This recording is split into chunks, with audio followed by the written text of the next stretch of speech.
Hello, my name's Mark Arnold, and in this video I want to just share with you some thoughts about ways in which you can work through understanding senses with children and young people.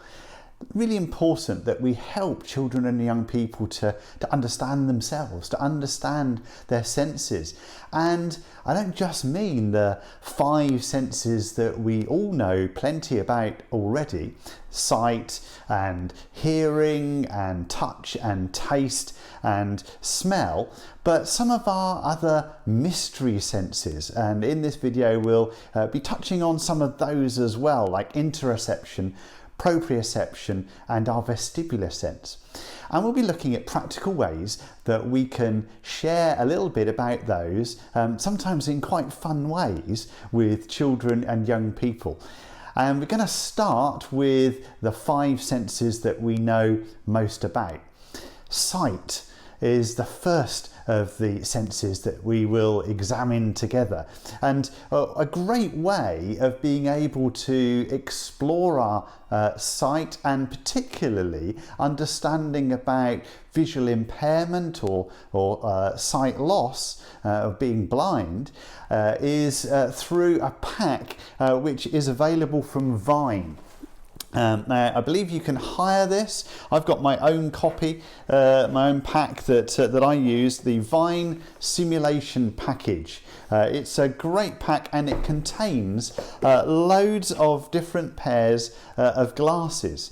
And each of the pairs of glasses simulates a different kind of visual impairment. They're all numbered, and there's a guide that goes with it, but there's lots of different kinds of visual impairment, and the pack from Vine gives you glasses that simulate 12 of those, all different kinds. And so it's a great pack to explore together with children and young people, and for them to perhaps get a better understanding of children and young people, and indeed leaders in groups who might have a partial sight loss or visual impairment, or maybe blind. And so the Vine pack is really good, helping us to understand a bit more about our sense of sight. Now, you might have some young people, some children, or indeed leaders in your group who have a visual impairment themselves or are blind. If that's the case, then make sure that you refer to the resources in the Making Sense of Our Senses booklet that goes with this course for help and advice about how to support them better, and how to make the things that we do in our groups accessible for children, young people, and indeed adults who have a visual impairment or sight loss. Now, the next of our senses that we'll explore in this short video is hearing. And a great way of thinking about our hearing, and particularly thinking about hearing loss or being deaf, is to use some ear defenders. Now, there are lots of different kinds of ear defenders. These are kids' ear defenders. You can get adult sized ones as well, although even these kids' ones can fit quite well. And even as I put them on, it quietens everything around me and really makes a big difference to what I can hear. And so helping children and young people to understand the children and young people in your group, or indeed leaders in your group that might have hearing loss or might be deaf, is really important. Again, refer to the training guidebook for more information about that. But use ear defenders. Ear defenders are useful in lots of ways. A lot of children and young people can have a sensory processing disorder, for example, or other sensory challenges, and sometimes loud noise can be really difficult for them. So having some ear defenders around can make a big difference to helping them to be able to cope well within the setting. So think about having a few packs of ear defenders around. What about our next sense, our sense of smell? Lots of ways that we can explore our sense of smell. You could bring together some things that smell nice and some things that maybe don't smell so good. I've done a little quiz that I sometimes use, and it uses 12 essential oils. They're all numbered in a little box, and what I do is get people just to take the top off, have a smell, that's lovely, and try all 12 of them and see if they can identify what the smells are. Now, on my little cheat sheet here, I've got the answers, and the one I just smelled was bergamot, which is lovely. But you could try that, and you could try that with some strong smells, some nice smells, maybe some not so good smells as well, and get young people to just understand a bit more about their sense of smell. So use that as an exercise to help them there. Touch is a really important sense, and we don't always think about our sense of touch, but it's so important to us. We use it all the time to understand the environment we're in, the things that are around us, even to understand ourselves, as we might touch parts of our body to feel those parts of our body and see if we're okay.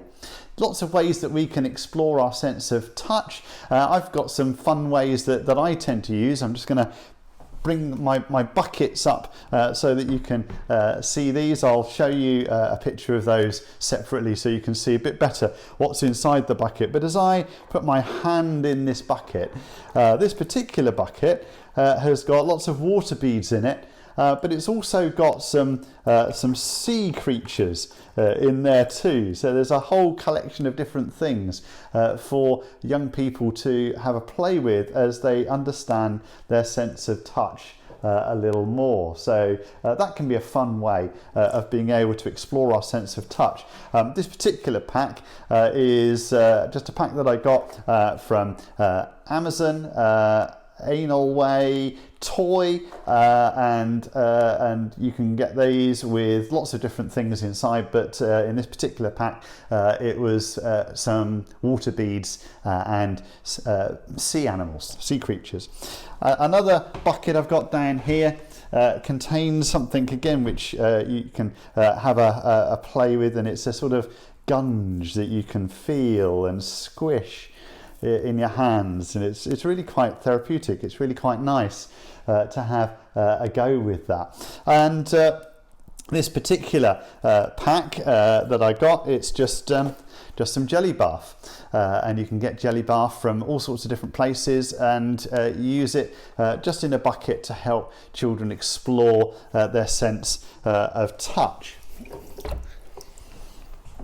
Other things that you can use that can be helpful to explore that sense of touch and feel, things like therapy, different kinds of therapy that you can use.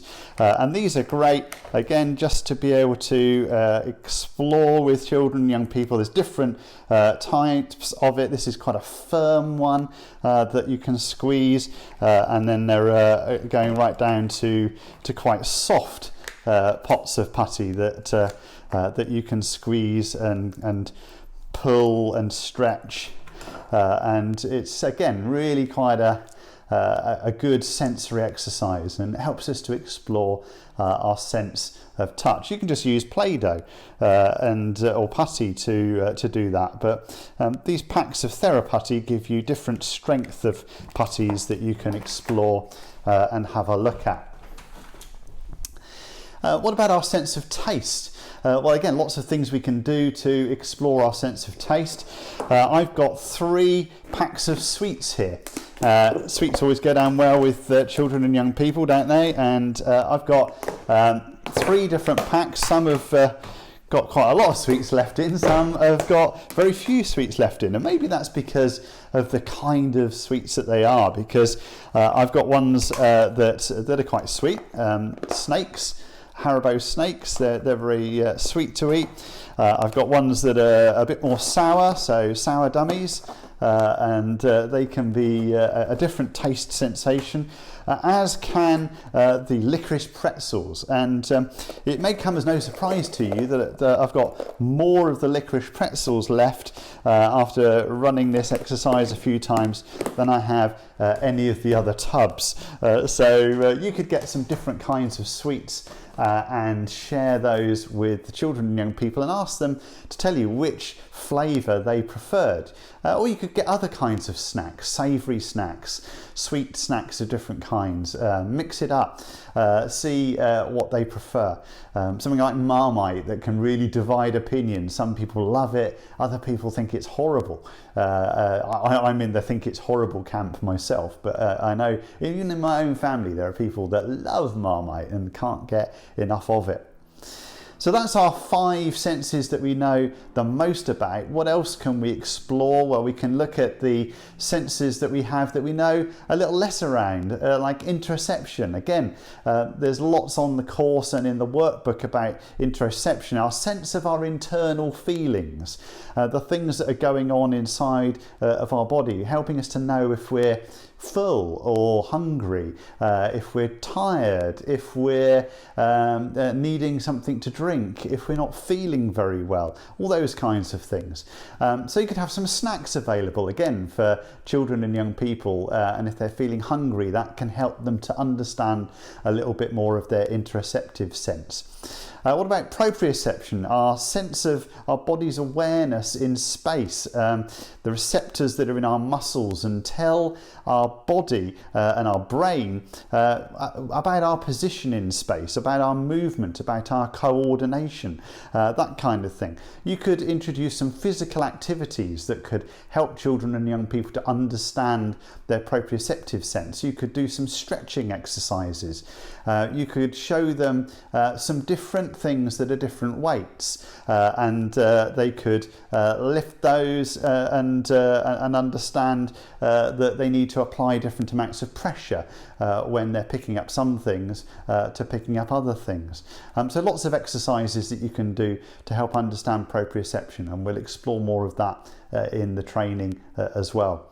Finally, our vestibular sense, our sense of balance, and it's linked to movement as well. Lots of things that we can do to understand our sense of balance and how we experience gravity, how we maintain a position, how I can stand here without falling over, and to know what way up we are, and to not feel uncomfortable about that. It's our vestibular sense that can sometimes, when we're travelling, make us feel a bit travel sick, a bit car sick or plane sick or seasick. But lots of things that we can do to explore our vestibular senses as well, and a few exercises that we could try there. You could try a balance board. These are great fun, and again you can put this on the ground, make sure it's in an area where if somebody falls over they're not going to hurt themselves, but they can stand on that. Can they balance? Can they remain still and hold themselves upright using a balance board? Sometimes for a child or young person who has an under-responsive vestibular sense, they might be constantly wanting to move as they are trying to understand that sense, and so something like a wobble cushion can be really helpful.